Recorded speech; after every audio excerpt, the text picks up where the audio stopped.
안녕하십니까. 사회복지조사론 제5주차 3교시를 시작하도록 하겠습니다. 자, 5주차 주제는 측정과 척도에 대해서 배우고 있죠.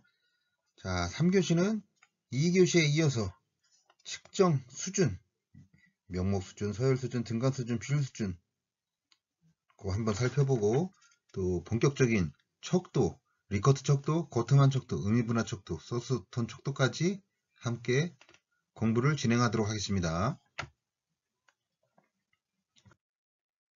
이게 측정 수준 간의 비교, 명목, 서열, 등간, 비율 이렇게 배웠습니다. 자, 간단히 정리한다면 명목 수준, 서열 수준까지는 질적 변수라고 했죠. 질적 변수. 등간 수준, 비율 수준은 양적 변수. 그래서 이 질적 변수는 변수를 쓸 때, 그죠? 명목 수준하고 서열 수준에서 그 질적 변수에서는 빈도 분석을 쓴다고 했죠. 그리고 하나 더 교차 분석, 카이스퀘어 검증이라고 했죠. 이 두 가지를 사용하고 있고, 사실 가장 많이 쓰는 거는 이제 등간 수준, 비율 수준에서 이 양적 변수라고 했죠. 양적 변수에서는 크게 제일 먼저 T 검정을 쓰고요. 그 다음에 분산 분석, 아노바, 세 번째 상관관계 분석, 네 번째 회귀 분석, 이렇게 네 가지가 있는데, T 검정은 말 그대로 독립 변수가 명목 척도이고, 그 두 개 이상 시, 그러니까 독립 변수는 명목 척도가 되는데 두 개 이상의 어떤 종속 변수가 등간, 비율 척도를 사용할 때 T 검정, 그러니까 두 집단의 평균 차이를 살펴보는 겁니다. 그래서 성별에 따른 남자 여자 성별에 따른 우울증의 차이, 그게 이제 기본적인 T 검정이겠죠. 분산 분석은 아노바라고 하는데, 이제 독립 변수가 두 개가 아니라 세 개 이상일 때 쓰는 게 아노바예요. 그래서 이제 세 개 이상을 쓰다 보니까 그 종속 변수의 평균의 차이를 검증할 때 쓰는 게 아노바 분석. 그래서 중학교, 고등학교, 대졸 이 세 가지 독립 변수에 따른 세 집단 간의 자존감을 분석한다. 이런 게 이제 아노바 분석, 분산 분석이라는 거고, 상관관계 분석은 이 두 변수 간의 관계 정도만 파악한다고 했죠. 그래서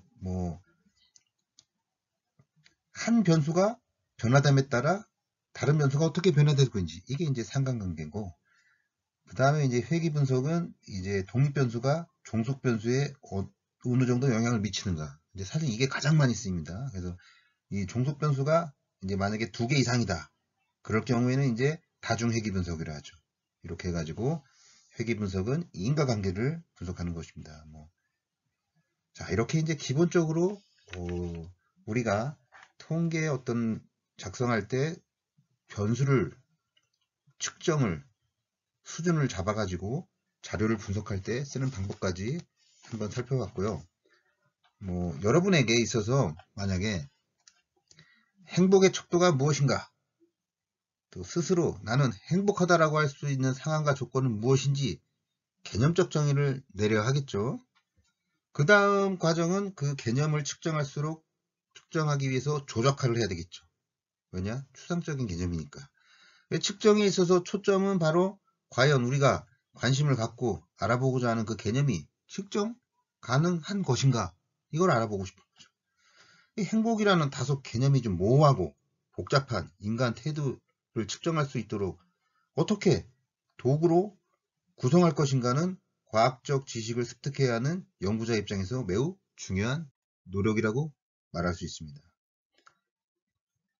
그래서 어떤 대상에게 동일한 도구를 적용하더라도 신뢰할 수 있는 측정이 이루어져야 된다. 그래서 우선시해야 될 것은 바로 측정 도구는 해당 개념을 정확하게 측정하고 있는가에 충족시키는 그 조건을 갖춰야 된다는 거죠. 그래서 사회복지사에게 기대되는 다양한 역할 수행 중 연구자가 갖춰야 할 태도는 바로 객관적인 관찰. 그렇기 때문에 연구자로서 사회복지사가 관심을 갖고 있는 개념에 올바르게 측정하고자 하는 노력이 바로 지금 배우고 있는 이 측정, 척도에 대한 내용입니다. 그래서 모든 현상과 또 인간의 태도는 바로 고유한 속성을 지니고 있죠. 그래서 그 속성이라는 것은 바로 현상과 태도가 지닌 특성이나 특징을 말합니다. 그래서 결국 이 측정이라는 것은 그런 속성을 일정한 규칙을 부여한 변수로 구분하고자 하는 것이 바로 측정입니다. 이때 말하는 속성은 어떤 현상이나 태도, 성별이라는 변수를 측정하기 위해서 우리가 남성, 여성 값으로 물리적으로 집합화해야 되겠죠. 자, 그래서 우리가 이제 척도에 대해서 종류 한번 살펴볼게요. 먼저 기본적인 거는 척도는 말 그대로 측정 과정에 사용되는 측정 도구죠. 일정한 규칙에 따라 측정 대상에 적용할 수 있는 일련의 문항들로 구성된 질문 체계가 척도다. 이렇게 보시면 되겠습니다.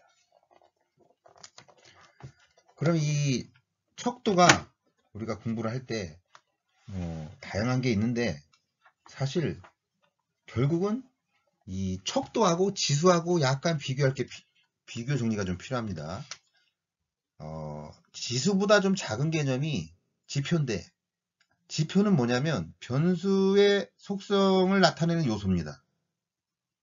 그래서 대부분의 사회과학적 개념은 성질상 복합적인 것이 많기 때문에 복합 측정 도구를 사용하는 것이 유리합니다.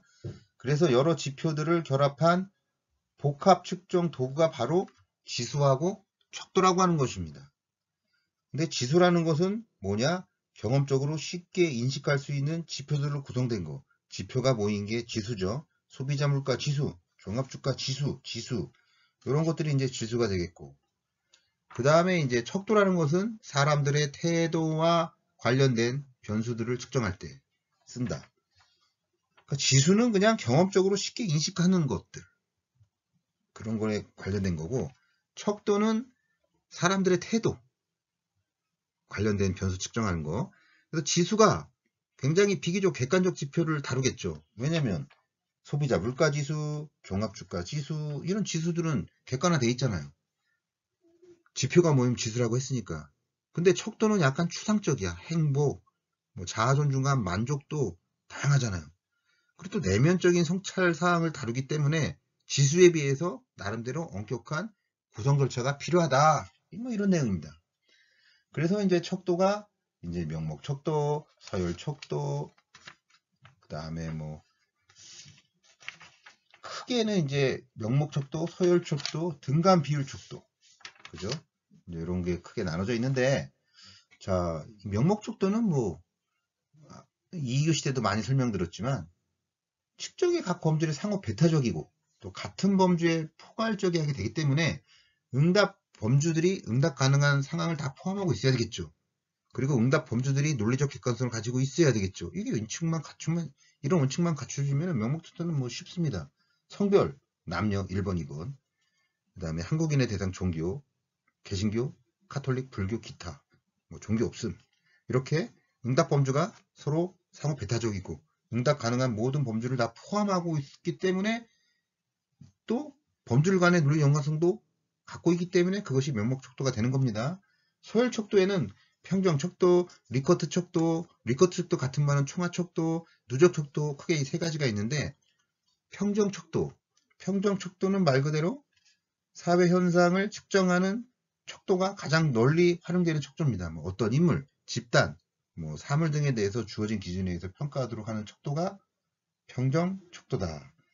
그래서 이 평정 척도에 대한 대표적인 예는 이런 게 있겠죠. 복지관의 장애인 프로그램에 대해 선생님의 의견은 1번 잘 운영되고 잘못 운영되고 있다. 2번 문제가 조금 있다. 3번 그저 그렇다. 4번 그런 대로 괜찮다. 5번 잘 운영되고 있다. 거기다 수치를 부여해가지고 체크하는 거죠. 요게 이제 서열 척도인 기본 평정 척도가 되겠습니다. 그 다음에 이제 그 리커트 척도가 있겠죠. 두 번째 리커트 척도. 리커트 척도는 총화 척도라고 합니다. 총화 척도, 총화. 이 총화 척도는 리커트 척도인데 어떻게 쓰이냐면 리커트 척도는 리커트에 의해서 개발된 것으로 총화 척도, 총합 척도, 총화 평정 척도 이렇게 부르기도 하는데 각 문항별 응답 점수의 총합이 측정하고자 하는 개념을 대표한다는 가정에 근거한 겁니다. 그 다음에 측정에 동원된 모든 항목들에 대해 동등한 가치를 부여하고 그러니까 각 문항들은 측정하고자 하는 개념의 특성에 대해서 다 동일한 기여를 한다는 겁니다.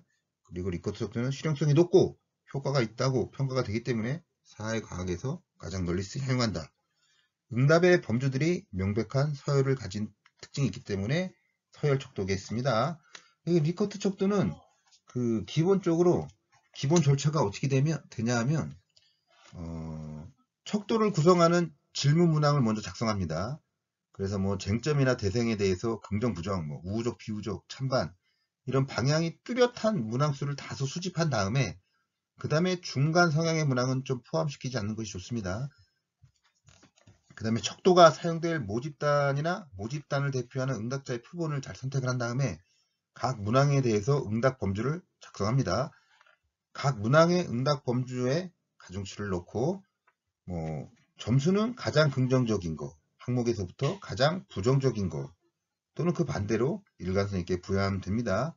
가중치를 부여할 때는 모든 질문 항목에 똑같이 부여가 되는데 모든 질문 항에는 1, 2, 3, 4, 5 이렇게 가중치를 부여한다는 거.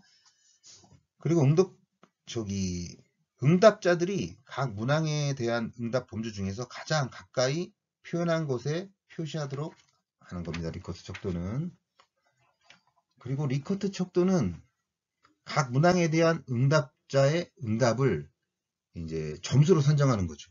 그래서 각 문항의 점수를 합산하여 총점을 구한다. 그래서 이 리커트 척도는 매우 만약 예를 들어서 이런 게 있죠. 내가 필요로 하는 것을 얻는 데 도움을 주었다. 그러니까 뭐 클라이언트 그러니까 사회복지 실천 현장에서 사회복지사에 대한 클라이언트의 의견 조사 뭐 이런 걸 갖다가 리커트 척도를 만들고 싶다. 그러면 사회복지사에 대한 클라이언트에 대한 의견 조사니까 클라이언트들이 이제 조사를 합니다. 클라이언트가 사회복지사에 대해서 내가 필요로 하는 것에 도움을 주었다. 1번 문제. 거기에 매우 그렇지 않다는 1점, 그렇지 않다는 2점, 그저 그렇다는 3점, 그렇다는 4점, 매우 그렇다 5. 이렇게 번호를 매긴 다음에 체크하는 게 하는 거죠. 또 2번. 내가 이해하지 못했던 바를 말해줬다. 1번 매우 그렇지 않다. 2번 그렇지 않다. 이게 뭐 번호가 아니라 점수죠. 3점 그저 그렇다. 4점 그렇다. 5점 매우 그렇다. 그 다음에 나에게 뭐 유용한 충고를 주었다. 해가지고 매우 그렇지 않다 1점, 그렇지 않았다 2점, 그저 그렇다 3점, 그렇다 4점, 매우 그렇다 5점. 이게 이제 기본적으로 문항을 쭉 뭐 20개를 넣든 많이 넣어가지고 옆에 있는 그 리커트 쪽도 점수 분포표 가중치 준 건 동일하다는 거죠. 이게 바로 이제 리커트 척도의 전형적인 예인데 그 리커트 커트의 가장 큰 장점은 뭐냐면 개인의 가치나 태도를 묻는 문항을 여러 항목으로 간편하게 구성할 수 있다는 단순성, 그리고 사용이 편하다는 편리성, 그래서 척도나 뭐 지수 개발이 굉장히 유용하다는 거, 그리고 이제 판단자, 사전 평가자 이런 걸 따로 쓰지 않고 그냥 피조사의 응답만으로 문항 분석이 충분하다는 겁니다. 그 다음에 이 척도 구성이 조사 대상자들의 응답에 의한 것이기 때문에 평가자의 어떤 주관적 개입 이런 것을 들어갈 수가 없죠. 그래서 객관적인 지정이 가능한 게 리커트 척도다. 아주 좋습니다. 그 다음에 리커트의 장점은 또한 척도 구성 과정에서 상호 관련성이 낮은 문항은 분석 과정에서 뺄 수도 있습니다. 그래서 신뢰성이 높아진다. 그 다음에 뭐 리커트 척도는 조사하고자 하는 대상 또는 현상에 대해서 많은 질문을 한데 묶어서 척도를 만들기 때문에 좀 더 정확하게 현상을 측정할 수 있는 정밀성을 갖고 있습니다. 뭐 이렇게 많은 장점에도 불구하고 또 단점도 없진 않겠죠. 단점은 첫 번째는 뭐가 있냐면 각 항목에 대한 응답자의 태도가 정확하게 좀 일치하기 힘들어요. 왜냐하면 귀찮으니까 그냥 그저 그렇다 보통에다 3점에 한 1번으로 착착착착 찍고 아주 좋으면 매우 좋다 착착 찍고 이렇게 왔다 갔다 이렇게 생각하고 찍어야 되는데 그냥 귀찮으니까 한 번에 쭉쭉 해요. 그래서 이제 일치성 교류가 좀 부족하다는 거. 응답 범주 간의 간격이 동일하다고 보기 어렵기 때문에 나름대로 또 해석상에는 한계가 분명히 존재합니다. 그 다음에 또 문항 분석의 절차는 어떤 기술적인 수준에서 내적 일관성을 다루는 것인지 아니면 이론성 타당성까지 가는 것인지는 좀 아니라는 거. 그다음에 총점 속의 개별 항목의 점수가 묻혀버리기 때문에 어떤 각 항목별로 차이가 있는 응답자의 태도가 약간 구분하기가 좀 쉽지 않다. 이런 단점이 있죠. 뭐 그럼에도 불구하고 우리가 배우고 있는 모든 척도 중에 가장 장점이 많고 또 편리하고 단순하고 정밀하고 뭐 이런 장점들이 있기 때문에 현장에서는 많이 쓴다고 했죠. 그래서 이제 리코트 척도를 이용하여 우리가 뭐 꼭 사회복지 실천 현장이 아니더라도 우리 생활 가운데 뭐 만족도사 많이 하잖아요. 어떤 분야들만에 거의 다 리코트 척도를 씁니다. 대체로. 근데 문제는 뭐냐면 우리가 이제 그런 만족도사를 많이 하고 현장에서 이런 리코트 척도를 많이 쓰는에도 불구하고 리코트 척도가 뭔지 잘 모른다는 겁니다. 그래서 이 척도가 조사론이 알면은 개념을 이해하면 쉬운 건데 모르면 너무 어렵게 느껴져요. 근데 이제 막상 우리가 개념을 하나 정리해 가다 보면 과학적이기 때문에 딱딱 맞아 떨어져요. 그래서 이제 리커트 척도가 개념이 무엇인지, 장점이 무엇인지, 뭐 그런 것들에 대해서 같이 알아봤습니다. 그 다음에 이제 누적 척도라는 게 있어요. 누적 척도. 누적 척도가 뭐냐면 보가더스의 사회적 거리 척도랑 같은 거예요. 네. 근데 이제 보가더스의 사회적 거리 척도는 거트만 척도의 이제 하나죠. 거트만 척도는 뭐냐면 어떤 문제에 대해서 대부분 사람이 쉽게 받아들일 수 있는 문항부터 소수의 사람만이 받아들일 수 있는 문항까지 순서대로 배열하여 개인의 태도를 측정하는 게 누적 척도다. 그래서 이제 이 거트만 척도는 쉽게 얘기하면 예를 하나 제가 들어드릴까요?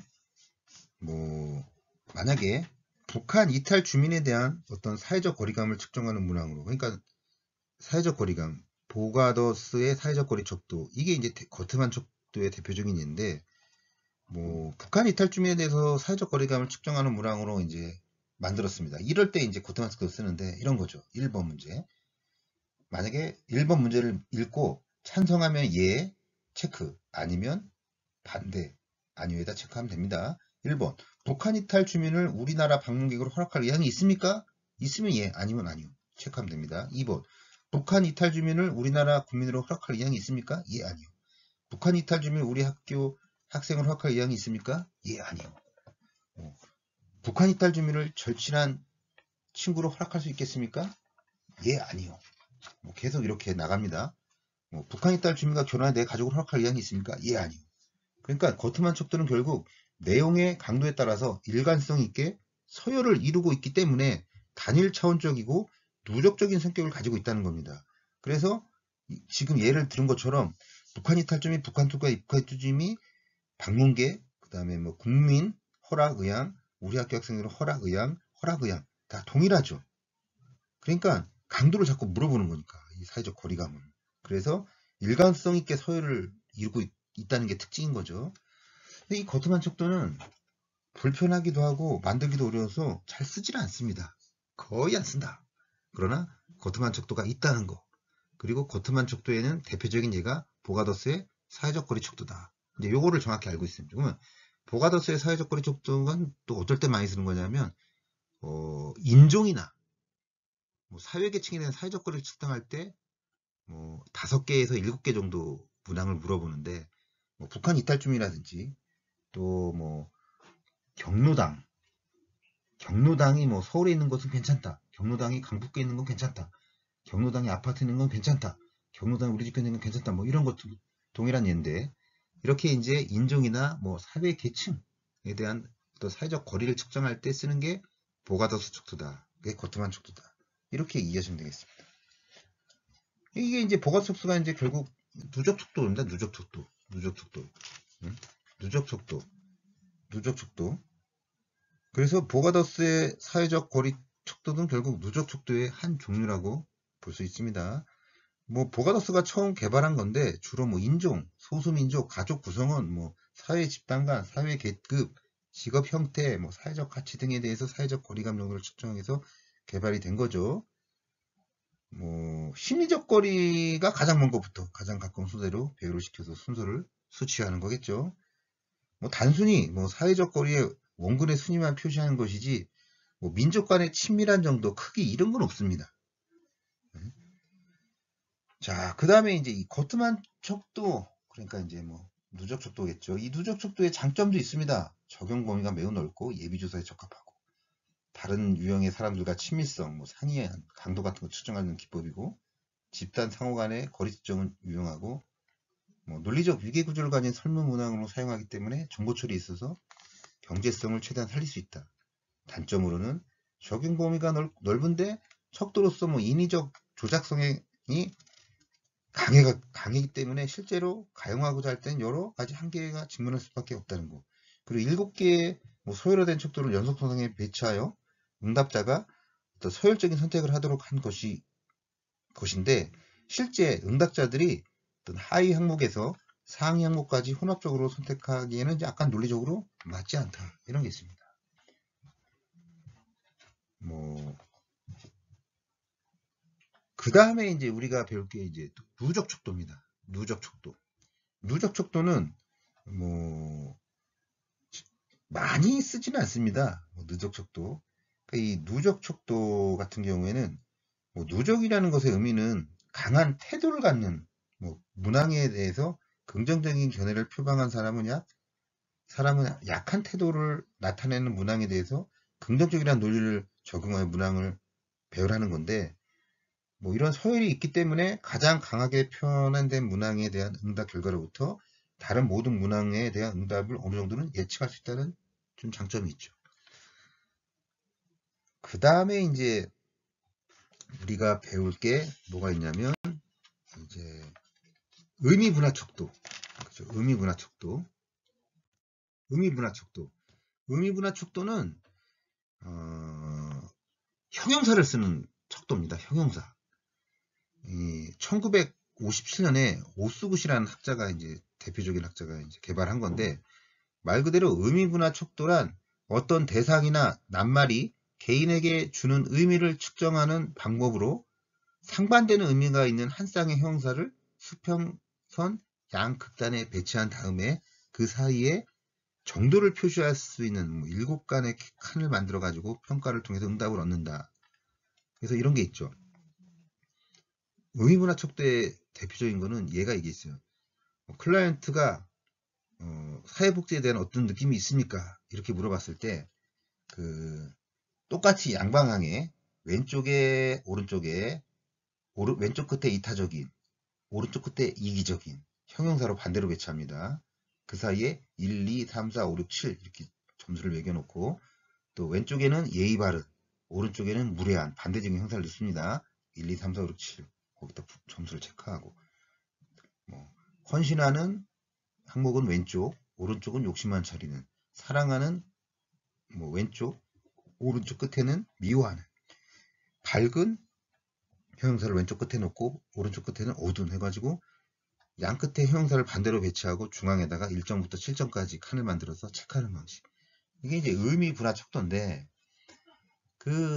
주로 뭐 어떤 사물, 사람, 사건 등에 대한 개인의 의견이나 태도를 묻는 형식으로 사용되는 척도로 어휘차별 척도라고도 합니다. 같은 말이 어휘차별 척도.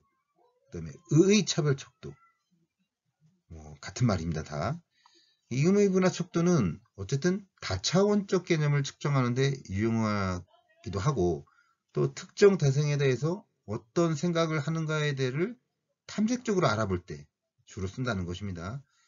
여기서 다차원적 개념이라는 개념이 뭐냐면 그 개념을 이해하려면 그것과 관련된 다른 여러 개념을 통해서 이해해야 된다 이런 뜻입니다. 그래서 이 의미분화 척도는 양극단의 형용사 어디에도 속하지 않는 임의의 0점이 있고 또 척도상의 각 지점 간의 간격이 동일한 등간 척도를 쓴다는 것입니다. 그래서 의미분화 척도는 등간 척도다. 그래서 의미분화 척도는 질문 대신에 질문하는 게 아닙니다. 한 쌍에 대립하는 형용사들을 이용하기 때문에 측정 도구가 만들기는 좀 쉬워요. 사용하기도 좀 간편해요. 그런 좀 장점이 있는 게 의미 분화 척도입니다. 의미 분화 척도. 그 다음에 이제 서스턴 척도. 서스턴 척도는 같은 이름이 유사등간법이라고 합니다. 유사등간법, 그럼 서스톤 척도. 이 서스톤 척도는 우리가 어떻게 이해를 하냐면 아까 측정 수준에 명목 수준, 서열 수준, 등간 수준, 비율 수준 이렇게 배웠었죠. 네 가지. 뒤로 갈수록 더 모든 것을 더 포함하고 넓은 개념을 했죠. 이때 가장 대표적인 어떤 등간 비율 수준의 많이 쓰고 있는 양적 변수의 대표적인 척도가 바로 서스톤 척도예요. 그리고 서열 수준에서 많이 쓰고 있는 거는 리커트 척도, 거트만 척도. 요것이 이제 서열 수준의 서열 척도가 돼. 서열 척도에는 리커트 척도, 거트만 척도, 보디가드 척도가 해당되는 거고, 등간 수준, 비율 수준에서 해당하는 거는 서스톤 척도다. 서스톤 척도. 면목 수준은 면목 척도고. 그래서 지금 이제 마지막 서스톤 척도를 배우고 있습니다. 이 서스톤 척도는 말 그대로 등간 수준을 비율 수준으로 나타낸 거죠. 그러니까 서스톤 척도는 어떤 개념을 측정하기 위해서 가능한 한 많은 설명을 문장으로 만든 다음에 평가자들이 가장 많이 동의하는 문장들을 이용해서 척도를 구성하는 게 바로 서스톤 척도예요. 그러니까 많은 평가자가 일치하지 않는 문항은 좀 빼고 어떤 사실에 대해서 가장 긍정적인 태도와 가장 부정적인 태도를 보이는 그 양 극단을 등간으로 구분해 가지고 여기에 수치를 부여하는 방식으로 대체로 11점 척도 이렇게 구성을 하는데, 결국 서스톤 척도는 각 문항 간의 거리가 일정하다고 가정하기 때문에 유사 등간법이라고 말하는 겁니다. 그래서 태도의 차이하고 변화의 정도를 알아보기가 좋다. 그게 바로 이제 서스톤 척도입니다. 이 서스톤 척도는 결국 등간 비율 척도에 이제 들어있는 척도죠. 서스톤 척도에는 비교 조합법, 유사 등간법, 연속적 간격법 이런 세 가지가 있는데, 그냥 우리가 가장 많이 쓰는 것은 유사 등간법. 같은 말인데 유사 등간법을 가장 많이 씁니다. 그래서 이 서스톤 척도는 장점이 있습니다. 장점. 뭐가 장점이냐면, 일단 등간 척도이기 때문에 리커트 척도보다는 어떤 문항에 대한 응답하기가 쉽죠. 왜? 수준이 더 높은 거니까. 그리고 리커트 척도는 각 문항에 어느 정도 찬성하는지 또는 다른 특성이 어느 정도 있는지를 생각해가지고 응답을 하는데, 서스톤 척도는 그냥 찬성하는 문항에만 표시를 딱 하면 끝나는 거죠. 근데 이제 단점도 있죠. 서스톤 척도의 단점은 뭐냐면 척도를 좀 개발하는 게 복잡해요. 또 척도치의 평균이나 중앙값이 과연 개인의 태도 점수가 되기 때문에 태도 유형이 다르더라도 같은 점수가 나올 수 있다는 단점이 있다는 거죠. 그리고 사전평가자의 태도가 그 항목의 선정 과정에 개입해가지고 나름대로 측정값에 영향을 줄 수 있다. 이런 단점이 있는 것입니다. 이처럼 서스톤 척도는 어떤 평정자에 따라서 문항 점수가 다를 수 있고, 또 같은 점수를 선택한 문항의 수와 종류에 나름대로 차이가 있을 수 있고, 또 척도 개발이 좀 복잡하고 시간과 비용이 많이 들어서 실제 사용에서는 조사는 거의 사용하지 않는다. 제가 말씀드렸죠. 거트만 척도 안 씁니다. 서스톤 척도 안 씁니다. 모가스 척도 안 씁니다. 의미분할 척도 별로 안 씁니다. 가장 많이 쓰는 거는 리커트 척도다. 그래서 리커트 척도에 대해서 정확하게 개념과 내용과 또 특성 이런 것들을 알 필요가 있습니다. 그래서 이제 결국 리커트 척도는 왜 중요하냐? 응답자의 신념이나 태도를 측정하는데 주로 사용을 하고, 응답자가 여러 개의 질문 문항을 읽고 난 다음에 연구자가 설정한 범주의 또 동의 정도의 응답한 결과를 가지고 단순하게 합산을 해서 쓰기 때문에 일명 총합 평정 척도라고도 하고, 가장 많이 장점이 많기 때문에 많이 쓴다. 이게 가장 중요한 내용인 거죠. 그래서 이제 이 서스톤 척도까지 알아봤는데, 사실 서스톤 척도는요, 유사 동간법, 그 다음에 비교 조합법, 그 다음에 연속적 간격법 이런 게 있는데, 이게 무엇이다까지는 굳이 그냥 개념으로 설명을 드린다면은, 유사동가법은 뭐냐면 사회적 태도를 측정하기 위해서 1929년도에 권한 척도입니다. 서스톤은 교회에 대한 사람들의 태도 측정하는 데 이용하는데, 서스톤도 그냥 사람 이름입니다. 서스톤이 만들었기 때문에 서스톤 척도인데, 유사동감법 해가지고 뭐 사람들의 태도를 측정하기 위해서 교회에 썼고, 조합비교법은 뭐 측정 대상을 한 2개씩 짝을 지어가지고 제시해가지고 어느 쪽이 더 좋은지, 뭐 더 큰지 평가하도록 하는 거, 이런 걸 쓴 거고. 그래서 이 서스톤이라는 사람은 교회에 대한 사람들의 태도 측정하는데 이 유사동감법을 이제 제일 먼저 썼죠. 그래서 뭐 유사동감법은 척도의 간격이 동일하고 가정하고 또 유사동감법으로 부르기 때문에 어떤 절대적 기준에 비추어 평가하지 않고 여러 개의 문항들로 서로 비교하면서 평가하기 때문에 평이척도, 이런 말도 씁니다. 자, 어쨌든 뭐 이런 서정도의 세부적인까지는 알 필요 없고, 우리가 가장 중요하게 느끼는 것은 리커스 척도다. 그 리커스 척도가 현장에서 많이 쓰이고 있으니까 앞으로 리커스 척도에서 더 집중해서 공부하시면 되겠습니다. 이것으로 모든 수업을 마치도록 하겠습니다. 수고하셨습니다.